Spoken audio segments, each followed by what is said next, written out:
Hello guys, ಎಲ್ಲರಿಗೂ ನಮಸ್ಕಾರ. Welcome back to my YouTube channel. ಎಲ್ಲರೂ ಹೇಗಿದ್ದೀರಾ? ಚೆನ್ನಾಗಿದ್ದೀರಾ ಅನ್ಕೊಂತಿದ್ದೀನಿ. ಬರ ಅಂತ ಬೇಸಿಗೆಗಾಲ ಶುರು ಆಗಿದೆ ಈಗಾಗಲೇ. ಸೊ ಎಲ್ಲರೂ ಚೆನ್ನಾಗಿದ್ದೀರಾ ಅಂತ ಅನ್ಕೊಂಡು ನಾನು ವಿಡಿಯೋನ ಸ್ಟಾರ್ಟ್ ಮಾಡ್ತಾ ಇದ್ದೀನಿ. ಸೊ ಆಲ್ಮೋಸ್ಟ್ ನಾನು ವಿಡಿಯೋನ ಅಪ್ಲೋಡ್ ಮಾಡಿದೆ 1.5 ಮಂತ್ ಆಗಿತ್ತು. ಆದರೆ ಈ ವಿಡಿಯೋ ಕೂಡ ಒಂದು 15 ದಿನದ ಹಿಂದಿನ ವಿಡಿಯೋ ಆಗಿರುತ್ತೆ.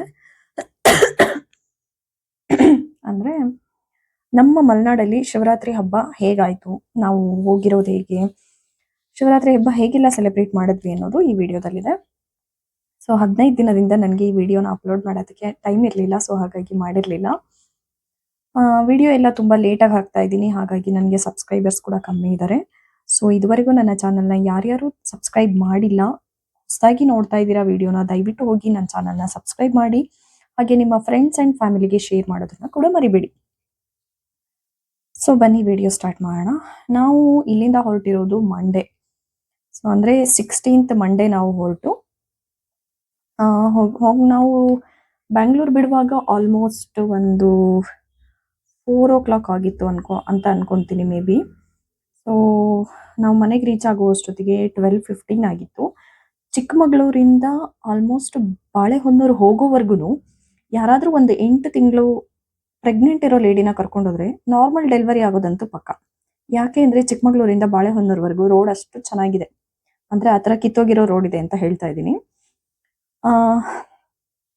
ಸೊ ನಾವು ಆ ರೋಡಲ್ಲಿ ಹೋದ್ವಿ. ಒಂದು ಭಯ ಏನಿತ್ತು ಅಂದರೆ ನಮಗೆ ಬೇರೆ ಯಾವ ಭಯನೂ ಇಲ್ಲ. ಜನಗಳಿಗೆ ಹೆದರೋ ಅವಶ್ಯಕತೆ ಇಲ್ಲ. ಅಲ್ಲಿ ಮೇನ್ ಪ್ರಾಣಿಗಳಿಗೆ ಹೆದರಬೇಕಾಗಿದೆ. ಯಾಕೆ ಅಂದರೆ ಆನೆಗಳ ಕಾಟ ಜಾಸ್ತಿ ಆಗಿದೆ ನಮ್ಮ ಚಿಕ್ಕಮಗಳೂರಲ್ಲಿ. ಅದರಲ್ಲೂ ನಮ್ಮ ಮಲೆನಾಡು ಪ್ರದೇಶದಲ್ಲಿ ಹೆವಿ ಆನೆಗಳ ಕಾಟ ಜಾಸ್ತಿ ಆಗಿದೆ. ತುಂಬ ಜನನೆಲ್ಲ ಆಲ್ರೆಡಿ ಸಾಯಿಸಿದೆ ಆನೆಗಳು. ಇಷ್ಟು ಆನೆಗಳನ್ನ ಹಿಡಿದು ತಗೊಂಡು ಹೋದ್ರು ಕೂಡ ಮತ್ತೆ ಮತ್ತೆ ಬರ್ತಾನೆ ಇರ್ತವೆ. ಸೊ ಹಾಗಾಗಿ ಆನೆ ಕಾಟ ಜಾಸ್ತಿ ಆಗಿದೆ. ಎಷ್ಟು ಕತ್ಲು ಇದೆ ಅಂತ ನೋಡ್ತಾ ಇದ್ದೀರಾ. ಒಂದು ಸ್ಟ್ರೀಟ್ ಲೈಟ್ ಕೂಡ ಇರಲ್ಲ ಅಲ್ಲಿ. ಇನ್ನೊಂದು ಒಂದೇ ಒಂದು ಅಂಗಡಿಗಳು ಬೇಕು ಅಂದ್ರೂ ಇರಲ್ಲ. ಒಂದು ಮನೆಗಳಲ್ಲಿ ಆಚೆ ಲೈಟ್ ಕೂಡ ಇರಲ್ಲ. ಮನೆಗಳು ತುಂಬಾ ದೂರ ದೂರ ಇದಾವೆ, ಹತ್ರನೂ ಇಲ್ಲ. ಸೊ ಫೈನಲಿ ಹೆಂಗೋ ಜೀವ ಗಟ್ಟಿ ಮಾಡ್ಕೊಂಡು ದೇವ್ರ ಮೇಲೆ ಭಾರ ಹಾಕಿ ನಾವು ನಮ್ಮ ಮನೆ ಹತ್ರ ಅಂತೂ ರೀಚ್ ಆದ್ವಿ. ಮನೆಗೆ ಬರೋಷ್ಟೊತ್ತಿಗೆ ಅದೇ 12:15 ಅಷ್ಟೊತ್ತಾಗಿತ್ತು. ಸೊ ನಾವು ಚಿಕ್ಕಮಗಳೂರಲ್ಲೇ ಎಲ್ಲೋ ಒಂದ್ ಕಡೆ ನಿಲ್ಸಿ ಒಂದು ಚಿಕ್ಕ ಸ್ಟ್ರೀಟ್ ಮೇಲಿರೋ ಒಂದು ಯಾವುದೋ ದಾವಣಗೆರೆ ಬೆಣ್ಣೆ ದೋಸೆ ಅಂತೆ. ಅದು ದಾವಣಗೆರೆ ಬೆಣ್ಣೆ ದೋಸೆ ತರ ಇರಲಿಲ್ಲ, ದಾವಣಗೆರೆ ಡಾಲ್ಡಾ ದೋಸೆ ತರ ಇತ್ತು. ಸೊ ಅದನ್ನೇ ತಿನ್ಕೊಂಡು ಇನ್ನೇನ್ ಮಾಡೋದು, ಎಲ್ಲೂ ಕೂಡ ಹೋಟೆಲ್ ಓಪನ್ಸ್ ಇರ್ಲಿಲ್ಲ. ಸೊ ಹಾಗಾಗಿ ಅದನ್ನೇ ತಿನ್ಕೊಂಡು ನಾವು ಮನೆಗೆ ಬಂದ್ವಿ. ಒಂದೊಂದು ದೋಸೆ ತಿಂದಿದ್ವಿ ಅಷ್ಟೇನೆ, ತಿನ್ನಕ್ಕಾಗಿಲ್ಲ ಆ ದೋಸೆನ. ಬಟ್ ವೇಸ್ಟ್ ಮಾಡಬಾರ್ದಲ್ಲ ಅಂತ ತಿಂದ್ವಿ ಅಷ್ಟೇ. ಸೊ ನಾವು ಮನೆಗೆ ಬರುವಾಗ ನಮ್ಮ ಅಣ್ಣ ಅದಕ್ಕೆ ಇಬ್ರು ಇನ್ನು ಮಲಗಿರ್ಲಿಲ್ಲ. ಯಾಕೆ ಅಂತಂದ್ರೆ ನಮ್ಮ ಮನೇಲಿ ಆಲ್ಮೋಸ್ಟ್ ಒಂದು 3 ಡೇಸಿಂದ ಹಬ್ಬದಕ್ಕಿಂತ ಮುಂಚೆ 3 ಡೇಸಿಂದ ನಮ್ದು ತೋಟದಲ್ಲಿ ಕೆರೆ ಇತ್ತು. ಆ ಕೆರೆದು ಸ್ವಲ್ಪ ಕೆಲಸ ನಡೀತಾ ಇತ್ತು. ಕೆರೆ ತುಂಬಾ ಚಿಕ್ಕದಾಗಿರೋದ್ರಿಂದ ಆ ಕೆರೆನ ದೊಡ್ಡದು ಮಾಡೋದಕ್ಕೋಸ್ಕರ ಸೊ ಆ ಕೆಲಸ ನಡೀತಾ ಇತ್ತು. ಒಂದು JCB, ಒಂದು 3-4 ಟ್ರ್ಯಾಕ್ಟರು ಎಲ್ಲ ಬಂದು ಮನೇಲಿ ಇತ್ತು. ಸೊ ಹಾಗಾಗಿ ಅವ್ರಿನ್ನ ಮಲಗಿರ್ಲಿಲ್ಲ, ಕೆಲಸ ಆಗಿರ್ಲಿಲ್ಲ ಅಂತ ಹೇಳ್ಬಿಟ್ಟು. ಸೊ ಮನೆಗೆ ಬಂದ ಕೂಡಲೇ ಫಸ್ಟ್ ನಾವು ನೋಡೋದೆ ನಮ್ಮ ಅಪ್ಪ ಅಮ್ಮನ. ನೆಕ್ಸ್ಟ್ ನಮ್ಮ ಅಣ್ಣ ಅತ್ತಿಗೆನ ಮಾತಾಡಿಸ್ತೀವಿ. ಸೊ ನಮ್ಮ ಅತ್ತಿಗೆ ಇನ್ನ ಎಲ್ಲ ಕ್ಲೀನಿಂಗ್ ಮಾಡ್ತಾ ಇದ್ರು. ಯಾಕೆಂದ್ರೆ ಈ ಕೆರೆ ಕೆಲಸ ಆಗಿರೋದ್ರಿಂದ ಮನೆಯೆಲ್ಲ ತುಂಬಾ ಧೂಳಾಗಿರುತ್ತೆ. ಹಬ್ಬಕ್ಕೂ ಕೂಡ ಇನ್ನ ಏನೂ ಕ್ಲೀನ್ ಮಾಡಿರ್ಲಿಲ್ಲ. ಅವ್ರು ಸಂಜೆ ಆಫೀಸಿಂದ ಬಂದು 6 ಗಂಟೆಯಿಂದ ಕ್ಲೀನಿಂಗ್ ಸ್ಟಾರ್ಟ್ ಮಾಡ್ಕೊಂಡಿದ್ರು, ಎಲ್ಲ ಕ್ಲೀನ್ ಮಾಡ್ತಾ ಇದ್ರು. ಸೊ ನಾವಂತೂ ಏನು ಹೆಲ್ಪ್ ಮಾಡೋ ಪೊಸಿಷನ್ ಅಲ್ಲಿ ಇರಲೇ ಇಲ್ಲ. ಯಾಕೆ ಅಂತಂದ್ರೆ ನಮಗೆ ಟ್ರಾವೆಲ್ ಮಾಡಿನೇ ಸುಸ್ತಾಗಿತ್ತು. ಸೊ ಹಂಗಾಗಿ ಯಾವುದೇ ತರ ಹೆಲ್ಪ್ ಕೂಡ ಮಾಡಿಲ್ಲ. ಅವ್ರು ಆಲ್ರೆಡಿ ಅಡುಗೆ ಎಲ್ಲ ಮಾಡಿಟ್ಟಿದ್ರು. ಚಿಕನ್ ಏನೋ ಮಾಡಿದ್ರು ಅನ್ಸುತ್ತೆ ಮೇ ಬಿ. ಸೊ ಅವತ್ತು ಮಂಡೇ ಆಗಿತ್ತು. ಆದ್ರೂ ನಾವು ರೀಚ್ ಆಗಿದ್ದು 12:15 ಆಗಿರೋದ್ರಿಂದ ಮನೆಗೆ ಬಂದ ಕೂಡಲೇ ಫಸ್ಟ್ ನಮ್ಮ ಅಣ್ಣ ವೈನ್ ಮಾಡಿದ. ಆ ವೈನ್ ಹೇಗಿದೆ ಅಂತ ನಾನು ನೋಡ್ಬೇಕಿತ್ತು. ನಾನು ಕುಡಿಯಲ್ಲ, ಆದ್ರೂ ಕೂಡ ಅದನ್ನ ನನ್ನ ಕಣ್ಣಲ್ಲಿ ನೋಡ್ಬೇಕಿತ್ತು. ಸೊ ಹಾಗಾಗಿ ಅದನ್ನ ತೆಗೆದುಬಿಟ್ಟು ನೋಡಿದೆ. ಆ ರೂಮ್ ಫುಲ್ ವೈನ್ ಸ್ಮೆಲ್ಲೇ ಇತ್ತು. ನಮ್ಮ ಅಣ್ಣನ ಮೇಲೆ ಸ್ವಲ್ಪ ನನಗೆ ಅವತ್ತಿನ ದಿನ ಮಾರ್ನಿಂಗು ಬೇಜಾರಾಗಿತ್ತು. ಸೊ ಹಾಗಾಗಿ ಅವನು ಬಂದ ಕೂಡಲೇ ನಾನು ಯಾಕೆ ಫೋನ್ ಮಾಡಿಲ್ಲ ಅನ್ನೋದು ನಿನಗೆ ಈಗ ಗೊತ್ತಾಗುತ್ತೆ ಬಾ ಅಂತ ಹೇಳ್ಬಿಟ್ಟು 12:15ಗೆ ಅವ್ನ ತೋಟದೊಳಗೆ ಕರ್ಕೊಂಡು ಹೋದ ನನ್ನನ್ನು ನಮ್ಮ ಮನೆಯವ್ರನ್ನು. ಬನ್ನಿ ಇಲ್ಲಿ ಏನೇನು ಕೆಲಸ ಆಗಿದೆ ತೋರಿಸ್ತೀನಿ, ನೀವು ನೋಡಿದ್ರೇನೆ ನಿಮಗೂ ಗೊತ್ತಾಗೋದಲ್ವಾ ನಮ್ಮ ಕಷ್ಟ ಏನಿದೆ, ರೈತರ ಕಷ್ಟ ಅನ್ನೋದು ಅಂತ. ಸೊ ಆಯ್ತು ನಡಿಯಪ್ಪ, ನಿನಗೆ ಯಾಕೆ ಬೇಜಾರು ಮಾಡೋದು ಅಂದ್ಬಿಟ್ಟು ನಾನು ನನ್ನ ಹಸ್ಬೆಂಡ್ ಇಬ್ರು ಹೊರಟ್ವಿ ನೋಡೋಣ ಅಂತ. ಸೊ ತುಂಬಾ ಕೆಲಸಗಳಾಗ್ತಾ ಇತ್ತು. ಯಾಕೆ ಅಂದ್ರೆ ಕೆರೆ ದೊಡ್ಡದು ಮಾಡ್ಬೇಕಾದ್ರೆ ಅದು ಕೆರೆ ತೆಗಿತಾ ಇರೋ ಹಾಗೇನೆ ನೀರು ಆಲ್ರೆಡಿ ಬರ್ತಾ ಇರುತ್ತೆ. ಅದು ತುಂಬಾ ಜಲದ ಪ್ಲೇಸ್ ಆಗಿರೋದ್ರಿಂದ ಕೆರೆ ಎಷ್ಟು ತೆಗಿತೀವೋ ಅಷ್ಟು ನೀರು ಬರ್ತಾನೆ ಇರುತ್ತೆ ಮೇಲೆ ಮೇಲೆ. ಸೊ ಆ ಟೈಮಲ್ಲಿ ಅಟ್ ಎ ಟೈಮಲ್ಲೇ ನೀರು ಖಾಲಿ ಮಾಡ್ತಾ ಇರಬೇಕು. ಅವರಿಗೆ ಕೆಲಸ ಮಾಡೋದಕ್ಕೆ ಅನುಕೂಲ ಮಾಡ್ಕೊಡ್ಬೇಕು. ಇದೆಲ್ಲ ತುಂಬಾ ಕಷ್ಟದ ಕೆಲಸ. ರೈತರ ಕೆಲಸ ಎಷ್ಟು ಕಷ್ಟ ಅಂದ್ರೆ ತುಂಬಾ ಕಷ್ಟ. ನಿಜವಾಗ್ಲೂ ಅದೆಲ್ಲ ಮಾಡೋದು ತುಂಬಾನೇ ಕಷ್ಟ. ಬಟ್ ರೈತರಷ್ಟು ಶ್ರೀಮಂತರು ಪ್ರಪಂಚದಲ್ಲಿ ಯಾರೂ ಇಲ್ಲ ಅಂತ ನಾನು ಅದಂತೂ ಹೇಳಕ್ ಇಷ್ಟಪಡ್ತೀನಿ. ಯಾಕೆ ಅಂದ್ರೆ ನಾಳೆ ದಿನ ಮುಂದೊಂದು ಜನರೇಷನ್ ಅಲ್ಲಿ ಮನುಷ್ಯರು ಅನ್ನೋದಿದ್ರೆ ಅವ್ರ ಹತ್ರ ಆಸ್ತಿ ಆದ್ರೆ ಈ ಕೃಷಿ ಅನ್ನೋದೇ ತುಂಬಾ ಮೇಲೆ ಇರುತ್ತೆ ಹೊರತು ನಾವು ಯಾವುದೋ ಒಂದು ಕೆಲಸ ಮಾಡ್ಕೊಂಡು IT ಕಂಪ್ನಿಲಿ ಕೆಲಸ ಮಾಡ್ತೀವಿ ಅಂದ್ರೆ ಅದೆಲ್ಲ ಖಂಡಿತವಾಗ್ಲೂ ಶಾಶ್ವತ ಅಲ್ಲ. ಫಾರ್ಮರ್ ಅನ್ನೋದೇ ಶಾಶ್ವತ. ನನ್ನ ಅನಿಸಿಕೆ ರೈತರ ಕೆಲಸನೇ ಶಾಶ್ವತ. ಸೊ ಹಾಗಾಗಿ ಅವರು ಅದೆಲ್ಲ ಮಾಡಿಸಿರೋದನ್ನ ನೋಡೋದಕ್ಕೆ ಅಂತ ಕರ್ಕೊಂಡು ಹೋದ. ಎಲ್ಲ ನೋಡ್ಬಿಟ್ಟು ಅವಾಗ ಸ್ವಲ್ಪ ಸಮಾಧಾನ ಆಯ್ತು. ಸೊ ನೋಡಿದ್ಯಾ ಇದಕ್ಕೋಸ್ಕರ ನಿನಗೆ ಕಾಲ್ ಮಾಡೋಕ್ಕಾಗಿಲ್ಲ ಯಾರಿಗೂ ಅಂತ ಹೇಳ್ಬಿಟ್ಟು ಹೇಳ್ದ. ಸೊ ಸರಿ ಆಯ್ತು ಅಂತ ಮನೆಗೆ ಬಂದ್ಮೇಲೆ ನಮ್ಮ ಮನೆಯವ್ರು ಇನ್ನೇನು 12 ಕಾಲ ಆಗಿದೆಯಲ್ಲ, ಇವಾಗ ನಾನ್ ವೆಜ್ ತಿನ್ಬೋದು ಅಂದ್ಬಿಟ್ಟು 12 ಮುಕ್ಕಾಲು 1 ಗಂಟೆನ ಏನೋ ಇವರಿಬ್ರು ಏನೋ ಬಾವ ಬಾಮೈದ ಇಬ್ರು ಸೇರ್ಬಿಟ್ಟು ಊಟ ಮಾಡ್ತಾ ಇದ್ರು. ನನಗೂ ಊಟ ಮಾಡಕ್ಕೆ ಹೇಳಿದ್ರು, ಬಟ್ ನನಗೆ ಹಶ್ವಿರ್ಲಿಲ್ಲ, ನಾನು ಊಟ ಮಾಡಲಿಲ್ಲ. ಸೊ ನೆಕ್ಸ್ಟ್ ನಾನು ಫ್ರೆಶ್ ಅಪ್ ಆಗಿಬಿಟ್ಟು ಹಸ್ಬೆಂಡ್ ಕೂಡ ಫ್ರೆಶ್ ಅಪ್ ಆಗಿ ಊಟ ಮಾಡೋಕೆ ಶುರು ಮಾಡಿದ್ರು. ನಾನು ಫ್ರೆಶ್ ಅಪ್ ಆದೆ. ಅದಾದ್ಮೇಲೆ ನಮ್ಮ ಅತ್ತಿಗೆ ಊಟ ಹಾಕೊಂತಿದ್ದಾರೆ ಅಂತ ನಾನು ಅನ್ಕೊಂಡೆ. ಕಿಚನಿಗೆ ಹೋಗಿ ನೋಡೋ ಅಷ್ಟೊತ್ತಿಗೆ ನೆಕ್ಸ್ಟ್ ಡೇಗೆ ಅವರು ದೋಸೆಗೆ ಅಕ್ಕಿ ನೆನೆಸಿಟ್ಟಿದ್ರು. ಅಕ್ಕಿ ಹಿಟ್ಟು ರುಬ್ಬಿರ್ಲಿಲ್ಲ. ಯಾಕೆ ಅಂತಂದ್ರೆ ಅಷ್ಟು ಕೆಲಸ ಇತ್ತು. ಎಷ್ಟು ಕೆಲಸ ಇರುತ್ತೆ ಅಂದ್ರೆ ಮಲ್ನಾಡ್ ಕಡೆ 365 ಡೇಸ್ ಕೆಲಸ ಮುಗೀತು ಅನ್ನೋದೇ ಇಲ್ಲ. ಹಿಸ್ಟ್ರಿನಲ್ಲೇ ಇಲ್ಲ ಕೆಲಸ ಮುಗೀತು ಅನ್ನೋದು. ಅಕ್ಕಿ ಹಿಟ್ಟೆಲ್ಲ ರುಬ್ಬಿಟ್ಬಿಟ್ಟು ಅವರು ಊಟ ಮಾಡ್ತಾ ಕುತ್ಕೊಂಡಿದ್ರು. ನಾನು ವಿಡಿಯೋ ಮಾಡೋದು ನೋಡಿ ವಿಡಿಯೋ ಮಾಡಬೇಡಿ ಅಂತ ಮುಖ ಮುಚ್ಕೊಂಡು ಊಟ ಮಾಡ್ತಾ ಇದ್ರು. ನಮ್ಮ ಮಲ್ನಾಡ್ ಕಡೆ ಒಂದು ಫೇಮಸ್ ಏನಪ್ಪಾ ಅಂತಂದ್ರೆ ಊಟ ಆದ ಕೂಡಲೇ ವಿಳ್ಯದೆಲೆ ಅಡಿಕೆ ತಿನ್ಲೇಬೇಕು, ಇಲ್ಲಾಂದ್ರೆ ಅವ್ರಿಗೆ ಸಮಾಧಾನ ಆಗಲ್ಲ. ಸೊ ನಮ್ಮ ಅಣ್ಣ ಅಂತೂ ಹೆವಿ ವಿಳ್ಯದೆಲೆ ಅಡಿಕೆ ತಿಂತಾನೆ. ಆ ಕಡೆ ಅಣ್ಣ ಅಂತಲ್ಲ, ಎಲ್ರು ಆ ಕಡೆಯವರಿಗೆ ಅದೊಂದು ಹಾಬಿ ಅಂತಾರೆ. ಸೊ ಕಾಫಿ ಮತ್ತೆ ಅಡಿಕೆ, ವಿಳ್ಯದೆಲೆ ಅಡಿಕೆ ತಿನ್ನೋದು ಅದು ಸ್ವಲ್ಪ ಜಾಸ್ತಿ ನಮ್ಮ ಕಡೆ. ಸೊ ಒಂದು ಹಾಫ್ ಆನ್ ಅವರಿಗೆ 1 ಅವರಿಗೆ ಒಂದ್ಸರಿ ಎಲ್ಲ ಕಾಫಿ ಕುಡಿತಾ ಇರ್ತಾರೆ ಡೇ ಟೈಮಲ್ಲಿ. ಅಷ್ಟು ಕಾಫಿಗೆ ಅಡಿಕ್ಟ್ ಆಗಿರ್ತಾರೆ. ಅದಿಲ್ಲ ಅಂದ್ರೆ ಕೆಲಸ ಆಗಲ್ಲ ಆ ಥರ. ಸೊ ಅದೆಲ್ಲ ಮುಗಿಸ್ಕೊಂಡು ನಮ್ಮ ಅತ್ತಿಗೆದು ಎಲ್ಲ ಊಟ ಆಯಿತು. ಆಮೇಲೆ ಲಾಸ್ಟ್ ಟೈಮ್ ನವೆಂಬರ್ ಟೈಮಲ್ಲಿ ನನ್ನ ಮಗಳದ್ದು ಬರ್ಡೇ ಮಾಡಿದ್ವಲ್ಲ, ಸೊ ಆ ಬರ್ಡೇದೆಲ್ಲ ಫೋಟೋಸ್ನ ನಾನು ಪೆನ್ ಡ್ರೈವ್ಗೆ ಹಾಕ್ಸಿದ್ದೆ. ಕ್ಯಾಮ್ರಾಮ್ಯಾನ್ ಯಾರಪ್ಪ ಅದು, ಡ್ರೀಮ್ ಕ್ಯಾಪ್ಚರ್ ಗಣೇಶ್ ಅವರು ಶೃಂಗೇರಿ, ಅವರು ಎಲ್ಲ ಮಾಡಿಕೊಟ್ಟಿದ್ರು. ಫೋಟೋಗ್ರಫಿ ಅವರೇ ಮಾಡಿರೋದು. ಸೊ ಅದನ್ನ ನೋಡ್ತಾ ಇದ್ದೆ ನಾನು. ನೋಡ್ಬಿಟ್ಟು ಬೇಗ ಮಲ್ಕೊಂಡ್ವಿ. ಮಾರ್ನಿಂಗ್ ಎದ್ದು ಕೆಲಸ ಇದೆ ಅಂತ. ಮಾರ್ನಿಂಗ್ ಎದ್ದು ಆಚೆ ಬರೋ ಅಷ್ಟೊತ್ತಿಗೆ ಆಲ್ರೆಡಿ ಬಿಸಿಲು ಬಂದಿತ್ತು. ಅಂದ್ರೆ ನಾನು ಅಷ್ಟು ಲೇಟಾಗಿ ಎದ್ದಿದ್ದೆ ಅಂತ ಅರ್ಥ ಮಾಡ್ಕೊಳ್ಳಿ. ಲೇಟ್ ಅಂದ್ರೆ ತುಂಬಾ ಲೇಟ್ ಏನಲ್ಲ, ಆಲ್ಮೋಸ್ಟ್ ಒಂದು 9 o'clock ಎದ್ದಿದ್ದೆ. ಎದ್ದು ನಮ್ಮ ಅಪ್ಪ ಅಮ್ಮಂಗೆ ಫಸ್ಟ್ ನಮಸ್ಕಾರ ಮಾಡಿ, ಸೂರ್ಯಂಗೆ ನಮಸ್ಕಾರ ಮಾಡಿ ನಾನು ಒಳಗಡೆ ಬಂದೆ. ಬರೋ ಅಷ್ಟೊತ್ತಿಗೆ ನಮ್ಮ ಅತ್ತಿಗೆ ಆಲ್ರೆಡಿ ಮತ್ತೆ ಚಿಕನ್ ಮಾಡಿದ್ರು. ಸ್ವಲ್ಪ ಫ್ರಿಜ್ಜಲ್ಲಿ ಹಾಗೆ ಇಟ್ಟಿದ್ರಂತೆ. ಅದನ್ನ ಮಾರ್ನಿಂಗ್ ಚಿಕನ್ ಫ್ರೈ ಮಾಡಿ ದೋಸೆ ಆಲ್ರೆಡಿ ಮಾಡ್ತಾ ಇದ್ರು ನನ್ನ ಹಸ್ಬೆಂಡ್ಗೆ ಮತ್ತೆ ಅಣ್ಣಂಗೆ ಟಿಫನ್ ಹಾಕೊಡೋದಕ್ಕೆ ಅಂತ. ಸೊ ಅಷ್ಟರಲ್ಲಿ ನಾನು ಸುಮ್ಮನೆ ಆಚೆ ಹೋದೆ. ಅಷ್ಟೊತ್ತಿಗೆ ಅವರು JCB ಅವರು ಮತ್ತೆ ಟ್ರ್ಯಾಕ್ಟರ್ ಅವರು ಎಲ್ಲ ಕೆಲಸ ಸ್ಟಾರ್ಟ್ ಮಾಡ್ಕೊಂಡಿದ್ರು. ಸೊ ಅವ್ರು ಕೆಲಸ ಮಾಡ್ತಾ ಇದ್ರು. ನಾನು ಅದನ್ನೆಲ್ಲ ಸ್ವಲ್ಪ ವಿಡಿಯೋ ಮಾಡ್ಕೊಳ್ಳೋಣ ಅಂತ. ಆ್ಯಕ್ಚುಲಿ ಕೆರೆ ಹತ್ರದ್ದು ಕೂಡ ನಾನು ವಿಡಿಯೋ ಮಾಡ್ಕೋಬೇಕು ಅಂತ ತುಂಬ ಅನ್ಕೊಂಡಿದ್ದೆ, ಬಟ್ ನನಗೆ ಟೈಮ್ ಆಗಿರಲಿಲ್ಲ. ಸೊ ಹಾಗಾಗಿ, ಯಾಕೆಂದರೆ ಹಬ್ಬದ ಅಡುಗೆ ಎಲ್ಲ ಮಾಡಬೇಕಿತ್ತು. 50 ಜನಕ್ಕೆ ಮಟನ್ನು, ಚಿಕನ್ನು, ಫಿಶ್ಶು, ಕಡುಬು, ರೈಸು, ಸಾಂಬಾರು ಇದೆಲ್ಲ ಆಗಬೇಕಿತ್ತು. ನಾನು ನಮ್ಮ ಅತ್ತಿಗೆ ಇಬ್ಬರೇ ಇದ್ದಿದ್ದು ಅಡುಗೆ ಮಾಡೋದಕ್ಕೆ. ಸೊ ಹಾಗಾಗಿ ವಿಡಿಯೋ ಮಾಡೋದಕ್ಕೆ ನನಗೆ ಟೈಮ್ ಆಗಲ್ಲ ಅಂದ್ಬಿಟ್ಟು ನನ್ನ ಹಸ್ಬೆಂಡ್ನ ನಾನು ತೋಟಕ್ಕೆ ಕಳಿಸ್ದೆ. ನೀವು ಏನು ಮಾಡ್ತಿರೋ ಬಿಡ್ತಿರೋ ನನಗೆ ಒಂದು 2-3 ವಿಡಿಯೋ ಮಾಡಿಕೊಡಿ ಅಂತ. ಸೊ ಪಾಪ ಅವ್ರು ಮಾಡಿಕೊಟ್ರು. ಯಾವತ್ತೂ ನಾನು ಹೇಳಿದ್ದೀನಿ, ಯಾವತ್ತೂ ಅವ್ರು ಇಲ್ಲ ಅಂತ ಹೇಳಿಲ್ಲ. ಸೊ ವಿಡಿಯೋ ಮಾಡೋದಕ್ಕೂ ಅವ್ರ ಹತ್ರನೇ ಹೇಳಿದೆ. ಲಾಸ್ಟಿಗೆ ಕೆಳಗಡೆ ಗದ್ದೆ ಹತ್ರ ಹೋಗಿ, ತೋಟದ ಹತ್ರ ಹೋಗ್ಬಿಟ್ಟು ಅವರು ನನಗೆ ವಿಡಿಯೋ ಕೂಡ ಮಾಡಿಕೊಟ್ರು. ಸೊ ನಾವು ಅಷ್ಟರಲ್ಲಿ ಮಾರ್ನಿಂಗು ಸ್ವಲ್ಪ ಐಟಮ್ ಎಲ್ಲ ತರೋದಿತ್ತು. ನಾನ್ ವೆಜ್ ಎಲ್ಲ ಹಿಂದಿನ ದಿನ ತಂದಿಟ್ಕೊಂಡಿರಲಿಲ್ಲ, ಅದನ್ನೆಲ್ಲ ತರಬೇಕಿತ್ತಲ್ವ. ಸೊ ಹಾಗಾಗಿ ನಮ್ಮ ಮನೆಯವ್ರಿಗೆ ಹೇಳಿದೆ ನಾನು. ನನ್ನ ಹಸ್ಬೆಂಡ್ ಮತ್ತೆ ನಮ್ಮ ಅತ್ತಿಗೆ ಇಬ್ರು ಶೃಂಗೇರಿಗೆ ಹೋಗಿ ಅವರು ಏನೇನು ಬೇಕೋ ಎಲ್ಲ ತೊಗೊಂಡು ಬರಬೇಕಿತ್ತು. ಈವನ್ ಡ್ರಿಂಕ್ಸ್ ಕೂಡ ತಂದಿರಲಿಲ್ಲ. ಡ್ರಿಂಕ್ಸ್ ಎಲ್ಲ ತರಬೇಕಿತ್ತು. ಅಣ್ಣಂಗೆ ಟೈಮ್ ಇಲ್ಲದೆ ಇರೋದ್ರಿಂದ ನನ್ನ ಹಸ್ಬೆಂಡ್ನೇ ಹೋಗೋದಕ್ಕೆ ಹೇಳ್ದ ಅವನು.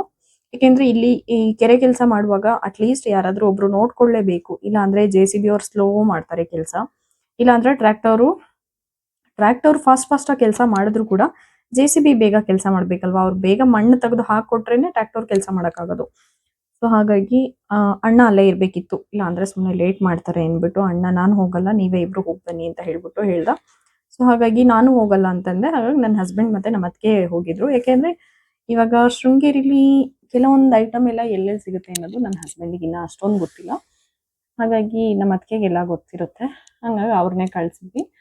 Drinks, non veg, mutton, fish, chicken ತುಂಬ ಎಲ್ಲ ತರಬೇಕಿತ್ತು. ಸೊ ಹಾಗಾಗಿ ಅವರೆಲ್ಲ ಹೋಗಿದ್ರು. ನಮ್ದು ಕಾರ್ ಇರೋದ್ರಿಂದ ಸ್ವಲ್ಪ ಹೆಲ್ಪ್ ಆಯಿತು. 2 ವೀಲರ್ ಆದರೆ ಅಷ್ಟೊಂದೆಲ್ಲ ಹಿಡ್ಕೊಂಡು ಬರೋದಕ್ಕೆ ಆಗ್ತಾ ಇರಲಿಲ್ಲ.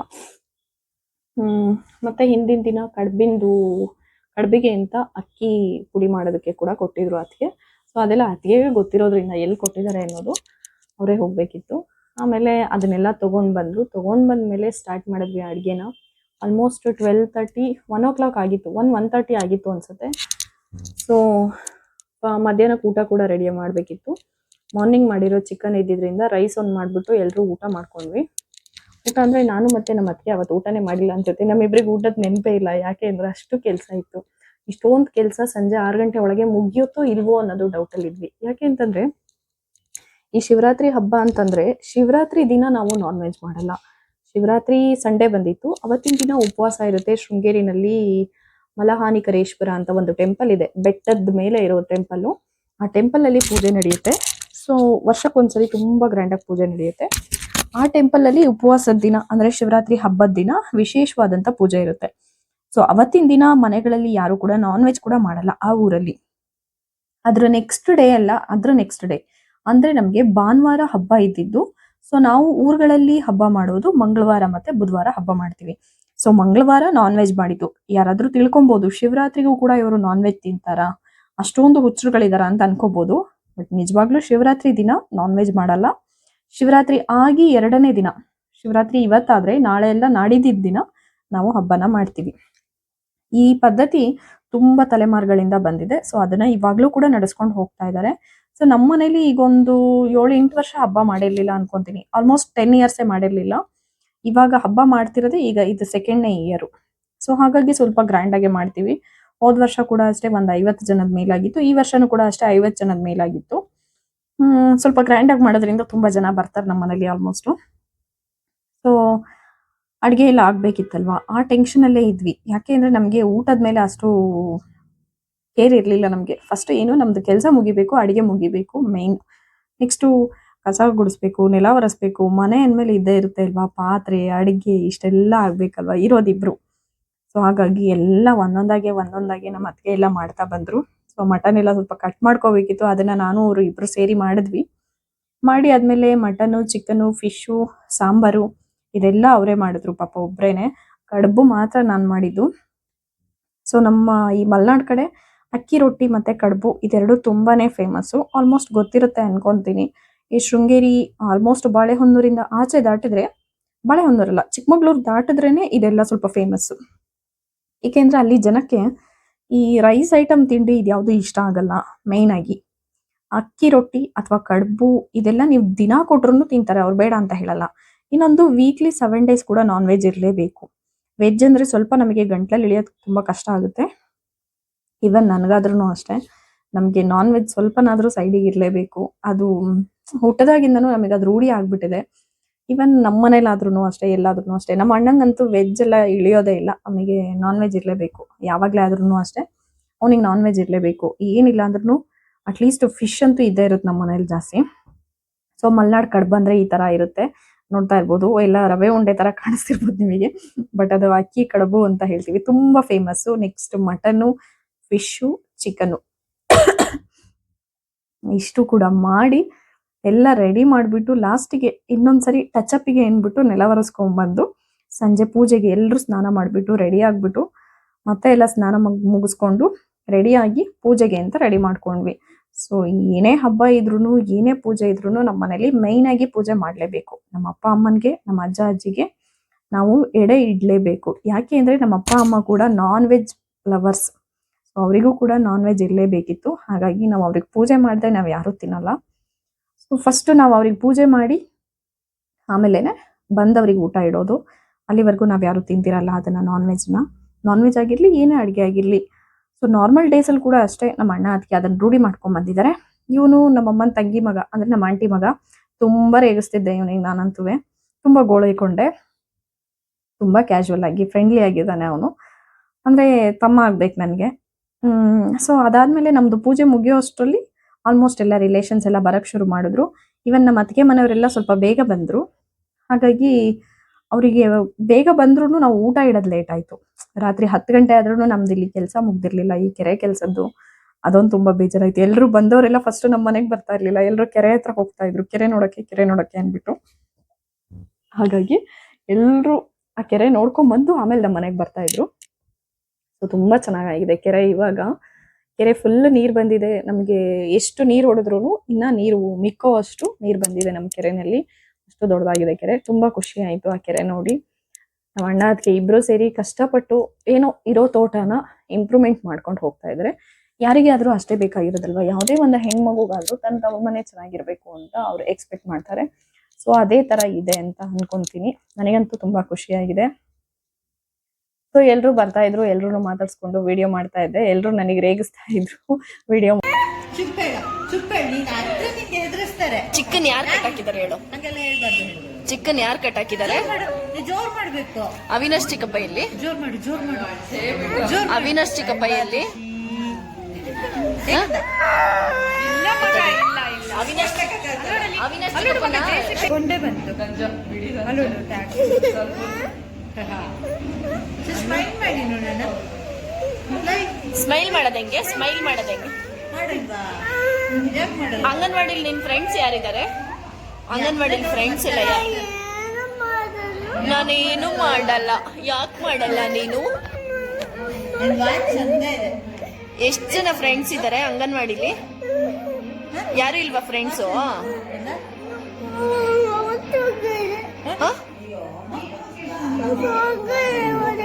ಯಾರು ಹೋಗಲ್ಲ.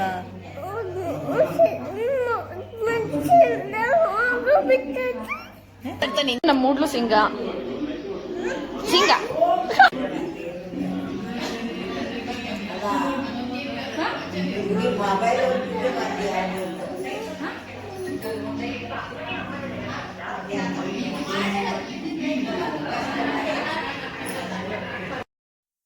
ಎಲ್ರು ಬಂದಾದ್ಮೇಲೆ ಊಟ ಇಡ್ಬೇಕಲ್ವಾ. ಸೊ ಹಾಗಾಗಿ ಒಬ್ಬೊಬ್ರೆ ಎಲ್ರಿಗೂ ಆಲ್ಮೋಸ್ಟ್ ಬೇಗ ಬಂದವರಿಗೆಲ್ಲ ಫಸ್ಟ್ ಊಟ ಇಡಕ್ ಸ್ಟಾರ್ಟ್ ಮಾಡಿದ್ವಿ. ಜೆಂಟ್ಸ್ ಎಲ್ಲ ಡ್ರಿಂಕ್ಸ್ ತಗೊಳ್ಳೋರೆಲ್ಲ ತಗೋತಾ ಇದ್ರು. ಸೊ ಅವ್ರ ಪಾಡಿಗೆ ಅವ್ರವ್ರು. ಲೇಡೀಸ್ ಎಲ್ಲ ಆಲ್ಮೋಸ್ಟ್ ಊಟಕ್ಕೆ ಬಂದು ಕೂತ್ಕೊಂಡ್ರು. ಇವನಂತೂ ಮನ್ಸಲ್ಲಿ ಅದು ಎಷ್ಟು ಬೈಕೊಂತಿದ್ನೋ ಗೊತ್ತಿಲ್ಲ. ಇವಳೊಬ್ಳು ಎಲ್ಲಿ ಹೋದ್ರು ಮೊಬೈಲ್ ಹಿಡ್ಕೊಂಡ್ ಬಂದ್ಬಿಡ್ತಾಳೆ ಅನ್ಬಿಟ್ಟು. ಆದ್ರೂ ನಾನು ವಿಡಿಯೋ ಮಾಡೋದ್ ಮಾತ್ರ ಬಿಡ್ತಾ ಇರ್ಲಿಲ್ಲ. ಅವನಿಗೆ ರೇಗ್ಸೋದನ್ನು ಬಿಡ್ತಾ ಇರ್ಲಿಲ್ಲ. ಎಷ್ಟು ಕಡುಬು ತಿಂದೆ ಅಂದ್ರೆ 3 ತಿಂದೆ 4 ತಿಂದೆ ಅಂತಿದ್ದ. ತಿಂದಿರೋದು ಮಾತ್ರ ಒಂದೇ ಕಡುಬು. ಮಾತ್ರ ತುಂಬಾ ಮಾತಾಡ್ತಿದ್ದ.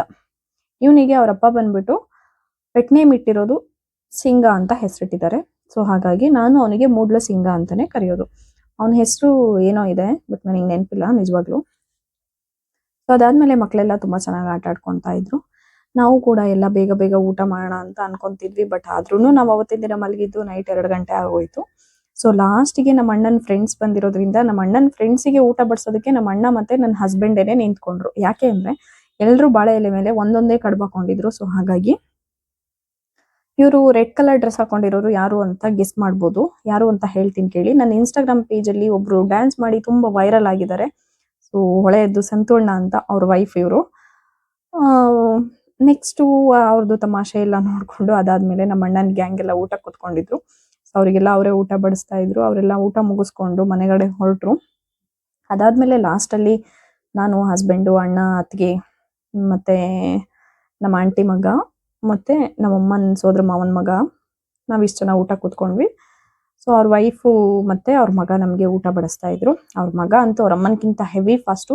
ಕಡುಬು ಒಂದ್ ತಗೊಂಡ್ರೆ 2 ತಗೊಂಡ್ ಇಡ್ತಾ ಇದ್ದ ಎಲ್ರಿಗೂನು. ಬಟ್ ನಾವು ಮಧ್ಯಾಹ್ನ ಊಟ ಮಾಡದೇ ಇರೋದ್ರಿಂದ ನಮ್ಗೆ ಅಷ್ಟು ಹಶ್ವಾಗಿರ್ಲಿಲ್ಲ. ಊಟ ಮಾಡ್ಬೇಕು ಅಂತಾನು ಅನ್ಸಿಲ್ಲ. ನಾನ್ ವೆಜ್ ಎಲ್ಲ ನೋಡಿ ನಾನು 2 ಕಡುಬು ನಾನು ಮತ್ತೆ ನಮ್ಮ ಅತ್ತಿಗೆ ಇಬ್ರು 3 ಕಡುಬು ತಿಂದ್ಬಿಟ್ಟು ಎದ್ಬಿಟ್ವಿ. ಸೊ ನಮಗೆ ತಿನ್ನೋದಕ್ಕಾಗ್ಲಿಲ್ಲ. ಅವ್ನು ಎಷ್ಟು ಫಾಸ್ಟಾಗಿ ಊಟ ಬಡಿಸ್ತಾ ಇದ್ದ ನೋಡಿದ್ರಲ್ವಾ ನೀವು. ಸೊ ಅದಾದ್ಮೇಲೆ ಬೇಗ ಮಲ್ಕೊಂಡ್ವಿ. ಬೇಗ ಅಂದ್ರೆ ಆಲ್ಮೋಸ್ಟ್ 2 ಗಂಟೆಗೆ ಮಲ್ಕೊಂಡ್ವಿ. ನೆಕ್ಸ್ಟ್ ಡೇ ಮಾರ್ನಿಂಗ್ ನಾನು ಎದ್ದೇಳೋ ಅಷ್ಟೊತ್ತಿಗೆ ನನ್ನನ್ನ ಎಬ್ಬರಿಸಿದ್ದು, ಮಾರ್ನಿಂಗ್ ಎಬ್ಸಿದ್ದೆ ನನ್ನನ್ನ ನಮ್ಮ ದೊಡ್ಡಮ್ಮನ ಮಗಳು ಮತ್ತೆ ನಮ್ಮ ಅತ್ತೆ ಮಗಳು ಅವರಿಬ್ರು ಬಂದು ಎಬ್ಸಿದ್ದು. ಹಿಂದಿನ ದಿನ ನೈಟ್ ಮನೇಲಿ ಯಾರು ಉಳ್ಕೊಂಡ್ಲಿಲ್ಲ. ನಮ್ಮ ಆಂಟಿ ಮಗ ಒಬ್ಬನೇ ನಮ್ಮ ಮನೇಲಿ ಉಳ್ಕೊಂಡಿದ್ದು. ಇನ್ನೆಲ್ಲರೂ ಅವತ್ತೇ ಖಾಲಿ ಆದ್ರು. ಸೊ ನೆಕ್ಸ್ಟ್ ಡೇ ಮಾರ್ನಿಂಗ್ ನಾನು ಅವರೆಲ್ಲ ಎಬ್ಸಿದ್ರಲ್ಲ ಅಂತ ಆಚೆ ಬಂದು ನೋಡೋ ಅಷ್ಟೊತ್ತಿಗೆ ನಮ್ಮ ಅತ್ತಿಗೆ ಕಸ ಗುಡಿಸ್ತಾ ಇದ್ರು ಅಂಗಳನ. ಈ ಅಂಗಳ ಗುಡ್ಸೋದನ್ನು ವಿಡಿಯೋ ಮಾಡ್ತೀಯಲ್ಲ ಅಂತ ನಮ್ಮ ಆಂಟಿ ಮಗ ಬೈತಾ ಇದ್ದ. ನೀ ಏನಾದ್ರೂ ಹೇಳ್ಕೊ, ನನ್ನ ಪಾಡಿಗೆ ನಾನು ವಿಡಿಯೋ ಮಾಡ್ತೀನಿ ಅಂತ ವಿಡಿಯೋ ಮಾಡ್ತಾ ಇದ್ದೆ. ಎಲ್ಲ ಕೆಲಸ ಮುಗಿಸ್ಕೊಂಡು ಬೆಳಿಗ್ಗೆ ಬ್ರೇಕ್ಫಾಸ್ಟ್ ಎಲ್ಲ ಮುಗಿಸ್ಕೊಂಡು ಅವರು ರಿಲೇಷನ್ಸು, ಅತ್ತೆ ಮಗಳು ಮತ್ತೆ ಅವ್ರ ಹಸ್ಬೆಂಡು, ದೊಡ್ಡಪ್ಪನ ಮಗಳು ಎಲ್ಲ ಬಂದವರೆಲ್ಲ ಊಟ ತಿಂಡಿ ತಿನ್ಕೊಂಡು ಅವರು ಹೊರಟ್ರು. ಸೊ ನಾವು ಎಲ್ಲ ಬೇಗ ಬೇಗ ಟಿಫನ್ ಎಲ್ಲ ಮುಗಿಸ್ಕೊಂಡು, ನನಗೆ ಸ್ವಲ್ಪ ಶೃಂಗೇರಿಲಿ ಕೆಲಸ ಇತ್ತು, ಆ ಕೆಲಸ ಎಲ್ಲ ಮುಗಿಸ್ಕೊಂಡು ನಾವು ಹೊರಟಿದ್ದು ಅಜ್ಜಿ ಮನೆಗೆ. ಅಜ್ಜಿ ಮನೆಯಲ್ಲಿ ಒಂದು 1/2 hour ಇದ್ದು ಬೇಗ ಬಂದ್ಬೇಡ ಅಂತ ನಾವು ಅನ್ಕೊಂಡ್ವಿ. ಬಟ್ ಅಲ್ಲಿ ಹೋದ್ಮೇಲೆ 2 hour ಆಯ್ತು. 2 hour ಇದ್ದು ಮಧ್ಯಾಹ್ನದ ಊಟ ಮುಗಿಸ್ಕೊಂಡು ಅಲ್ಲಿಂದ ದೊಡ್ಡಪ್ಪನ ಮನೆಗೆ ಬಂದ್ವಿ. ಸೊ ಇದೇನು ಅಂತ ನಮ್ಮ ಮಲೆನಾಡವ್ರಿಗೆ ಆಲ್ಮೋಸ್ಟ್ ಆಗಿ ಗೊತ್ತಿರುತ್ತೆ. ಇದು ನಮ್ಮ ಮಲೆನಾಡಿನ ಬ್ಲ್ಯಾಕ್ ಗೋಲ್ಡ್ ಅಂತಾನೆ ಹೇಳ್ಬೋದು. ಇವಾಗ ಏನಿಲ್ಲ ಅಂದ್ರೂ 700 ಇಂದ 1000 ರುಪೀಸ್ವರೆಗೂ ಪರ್ ಕೆಜಿ ಇದೆ. ಸೊ ಇದು ಬ್ಲ್ಯಾಕ್ ಪೆಪ್ಪರ್ ಅಂದ್ರೆ ಗ್ರೀನ್ ಇದೆ, ಡ್ರೈ ಆದ್ಮೇಲೆ ಅದು ಬ್ಲ್ಯಾಕ್ ಕಲರ್ ಆಗುತ್ತೆ. ಸೊ ಇದಕ್ಕೆ ಬ್ಲ್ಯಾಕ್ ಪೆಪ್ಪರ್ ಅಂತ ಕರಿತೀವಿ. ಪೆಪ್ಪರ್ ನಾರ್ಮಲ್ ಆಗಿ ನೋಡಿರ್ತೀವಿ, ಈ ತರ ಗರೀಲಿರೋದನ್ನ ಕೆಲವೊಬ್ರು ನೋಡಿರಲ್ಲ. ಸೊ ಅದಕ್ಕೆ ವಿಡಿಯೋ ಮಾಡ್ಕೊಂಡಿದೀನಿ. ಸೊ ಇದೆಲ್ಲ ಆದ್ಮೇಲೆ ನೆಕ್ಸ್ಟ್ ಡೇ ನಾವು ಬಂದಿದ್ದು ಅಜ್ಜಿ ಮನೆಗೆ. 10 ವರ್ಷ ಆದ್ಮೇಲೆ ನಾನು ನಮ್ಮ ಅಜ್ಜಿ ಮನೆಗೆ ಬರ್ತಾ ಇರೋದು. ಎಂಥವ್ರಿಗೆ ಆದ್ರೂ ಎಕ್ಸೈಟ್ಮೆಂಟ್ ಅನ್ನೋದಿರುತ್ತಲ್ವಾ. ಸೊ ಒಂದು ಹಾಫ್ ಆನ್ ಅವರ್ ಇದ್ಬಿಟ್ಟು ಹೊರಡೋಣ ಅಂತ ಬಂದ್ವಿ. ಬಟ್ ಸ್ವಲ್ಪ ನನಗೆ ಶೃಂಗೇರಿಲಿ ಕೆಲಸ ಇರೋದ್ರಿಂದ ಶೃಂಗೇರಿಲಿ ಕೆಲಸ ಮುಗಿಸ್ಕೊಂಡು ನಾವು ನಮ್ಮ ಅಜ್ಜಿ ಮನೆಗೆ ಹೊರಟಿರೋದು. ಅವ್ರ ಮನೆಗೆ ಹೋಗ್ತಾನೆ ಆಲ್ಮೋಸ್ಟ್ 1 o'clock 1:30 ಆಗಿತ್ತು ಅಂತ ಅನ್ಸುತ್ತೆ. ಬಟ್ ಅಲ್ಲಿ ಹೋದ್ಮೇಲೆ ಊಟ ಮಾಡಿದೆ ಹಂಗೆ ಅಂತೂ ಕಳ್ಸಲ್ಲ. 1 ಕಡ್ತೀನಿ 2 ಕಡ್ತೀನಿ ಅಂತ ಹೇಳ್ತಾರೆ. ಈ ಹಬ್ಬದ ಟೈಮಲ್ಲಿ ಯಾರ ಮನೆಗೆ ಹೋದ್ರೂ ಅಷ್ಟೇನೆ. ಸೊ ಹಾಗಾಗಿ ಒಂದೊಂದು ಕಡುಬು ತಿನ್ನೋಣ ಅಂತ ಅನ್ಕೊಂಡ್ವಿ. ಅವ್ರು ಬಿಡ್ಲೇ ಇಲ್ಲ, 2 ಕಡುಬು ಬಿಟ್ರು. 2-3 ಕಡುಬು ತಿಂದ್ಬಿಟ್ಟು ನೆಕ್ಸ್ಟು ನನಗೆ ಮಟನ್ ಚಿಕನ್ ಏನೂ ಬೇಡ ಅಂತ ಹೇಳ್ಬಿಟ್ಟು ಫಿಶ್ ಮಾತ್ರ ತಿಂದೆ ನಾನು. ಯಾಕೆಂದರೆ ಫಿಶ್ ನನಗೆ ಆಲ್ಮೋಸ್ಟ್ ಸ್ವಲ್ಪ ಫೇವ್ರೇಟ್. ಸೊ ಹಾಗಾಗಿ ಫಿಶ್ನ ಸ್ವಲ್ಪ ಜಾಸ್ತಿ ಇಷ್ಟಪಡ್ತೀನಿ. ಫಿಶ್ ತಿಂದ್ಬಿಟ್ಟು ನಮ್ಮ ಮನೆಯವ್ರು ಚಿಕನ್ ಮಾತ್ರ ತಿಂದರು. ಸೊ ಚಿಕನ್ ಆ್ಯಂಡ್ ಕಡುಬೆಲ್ಲ ತಿಂದರು. ಅವ್ರ ಮನೆಯಿಂದ ಮುಗಿಸ್ಕೊಂಡು ನೆಕ್ಸ್ಟ್ ನಮ್ಮ ದೊಡ್ಡಪ್ಪನ ಮನೆಗೆ ಹೋಗಬೇಕಿತ್ತು, ಅಂದರೆ ನಮ್ಮ 2ನೇ ದೊಡ್ಡಪ್ಪನ ಮನೆಗೆ. ಅವ್ರ ಮನೆಗೂ ಹೋಗ್ಬಿಟ್ಟು ಲೈಟಾಗಿ ಊಟ ಮಾಡಿಕೊಂಡು ಹೊರಟ್ವಿ. ಅಂದರೆ ಎಲ್ಲರೂ ಮನೇಲೂ ಅಟ್ ಎ ಟೈಮಿಗೆ ತಿನ್ನೋದಕ್ಕಾಗಲ್ಲ ಅಲ್ವಾ. ಯಾರು ಎಷ್ಟು ಅಂತ ತಿನ್ನೋದಕ್ಕಾಗುತ್ತೆ. ಇವಾಗ ನಾವಿರೋ ನಮ್ಮ ಬಾಡಿ ಇದಕ್ಕೆ 1 ಕಡುಬು 2 ಕಡುಬು 2 ಮನೇಲಿ ತಿಂದ್ಬಿಟ್ರೆ ಮುಗೀತು, ಹೊಟ್ಟೆ ಫಿಲ್ ಆಗೋಗುತ್ತೆ. ಸೊ ಹಾಗಾಗಿ ಅವ್ರ ಮನೇಲಿ 2 ಕಡುಬು ಇವ್ರ ಮನೇಲಿ 2 ಕಡುಬು ತಿಂದುಬಿಟ್ಟು ಹೊರಟ್ವಿ. ಯಾಕೆಂದರೆ ಸ್ವಲ್ಪ ಮನೆಗೆ ಹೋಗಿ ನಾವು ಅವತ್ತಿನ ದಿನಾನೇ ಹೊರಡಬೇಕು ಅಂತ ಪ್ಲ್ಯಾನ್ ಇತ್ತು ಬ್ಯಾಂಗ್ಳೂರ್ಗೆ. ಬಟ್ ಏನೋ ನನ್ನ ಹಸ್ಬೆಂಡು ಯಾವತ್ತೂ ಪ್ಲ್ಯಾನ್ ಚೇಂಜ್ ಮಾಡದೇ ಇರೋರು. ಲಾಸ್ಟ್ ಮೂಮೆಂಟಲ್ಲಿ ಬೇಡ ಬಿಡು ಇವತ್ತು ಹೋಗೋದು, ನಾಳೆ ಹೋಗೋಣ ಅಂತ ಹೇಳಿದ್ರು. ನನಗೇನೆ ಶಾಕ್ ಆಗೋಯ್ತು. ನಮ್ಮ ಅತ್ತಿಗೆಗೂ ಶಾಕು. ಯಾವಾಗಲೂ ಸಂಚು ಈ ಥರ ಹೇಳ್ತಾ ಇದ್ರು, ಇವತ್ತು ಅಣ್ಣನೇ ಈ ಥರ ಹೇಳ್ತಿದ್ದಾರೆ ಅಂದ್ಬಿಟ್ಟು ಫುಲ್ ಎಲ್ರಿಗೂ ಖುಷಿ ಆಯಿತು. ಯಾಕೆಂದರೆ ಬೆಂಗಳೂರಿಂದ ಬಂದು 1 ದಿನ ಇದ್ಬಿಟ್ಟು ಹೊರಟ್ರೆ ಯಾರಿಗೂ ಇಷ್ಟ ಆಗಲ್ಲ. 1-2 ದಿನ ಇದ್ದರೆ ಖುಷಿ ಆಗುತ್ತೆ ಎಲ್ರಿಗೂ. ಸೊ ಹಾಗಾಗಿ ನಮ್ಮ ದೊಡ್ಡಪ್ಪನ ಮನೇಲೂ ಎಲ್ಲ ಊಟ ತಿಂಡಿ ಎಲ್ಲ ಮುಗಿಸ್ಕೊಂಡು ನಾವು ಮನೆಗೆ ಬಂದು ಸ್ವಲ್ಪ ಹೊತ್ತು ಒಂದು 10 ನಿಮಿಷ ಕೂತ್ಕೊಂಡು ಮಾತಾಡ್ಕೊಂಡು ಕಾಲ ಕಳ್ಕೊಂಡು ನೆಕ್ಸ್ಟ್ ಸಂಜೆ ನಾವು 9 ಗಂಟೆಗೆ ಹೊರಟಿದ್ದು. 9 ಗಂಟೆ ಇಲ್ಲ, ಒಂದು 8 ಗಂಟೆ ಅಷ್ಟೊತ್ತಿಗೆ ನಾವು ನಮ್ಮ ಅಣ್ಣನ ಫ್ರೆಂಡ್ ಮನೆಗೆ. ನನಗೂ ಫ್ರೆಂಡ್ ಮನೆನೇ ಆಗಬೇಕು. ಅಣ್ಣ ಬಂದ್ಬಿಟ್ಟು ಅಣ್ಣನ ಕ್ಲಾಸ್ಮೇಟು, ತಮ್ಮ ಬಂದ್ಬಿಟ್ಟು ನನ್ನ ಕ್ಲಾಸ್ಮೇಟು. ಸೊ ಅವ್ರ ಮನೆಯಲ್ಲಿ ತುಂಬ ಕ್ಲೋಸ್ ಆಗಿ ಎಲ್ಲರೂ ಮಾತಾಡ್ತಾರೆ, ಫ್ರೆಂಡ್ಲಿಯಾಗಿ. ಫ್ಯಾಮಿಲಿ ಅನ್ನೋದಕ್ಕಿಂತ ಫ್ರೆಂಡ್ಲಿಯಾಗಿ ಮಾತಾಡ್ತಾರೆ. ಅವನು ಫೋರ್ಸ್ ಕೊಡ್ತಾ ಇದ್ದ, ವಿಡಿಯೋ ಮಾಡ್ತಿದ್ದಾಳೆ ಅಂತ ಅವರಪ್ಪ ಹೇಳಿದ್ದಕ್ಕೆ ಫೋರ್ಸ್ ಕೊಡ್ತಾ ಇದ್ದ. ಸೊ ಅವನು ಕೂಡ ಬ್ಯಾಂಗ್ಳೂರಿಗೆ ಹೊರಟಿದ್ದ 9:50ಕ್ಕೆ. ಅವನಿಗೂ ಬಸ್ ಬುಕ್ ಆಗಿತ್ತು. ಸೊ ಅವ್ರನ್ನೆಲ್ಲ ಮಾತಾಡಿಸ್ಕೊಂಡು ನಾವು ಮನೆಗೆ ಬಂದ್ವಿ. ನೆಕ್ಸ್ಟ್ ಅರ್ಲಿ ಮಾರ್ನಿಂಗ್ ನಾವು ಹೊರಡಬೇಕಿತ್ತು ಹಾಗಾಗಿ.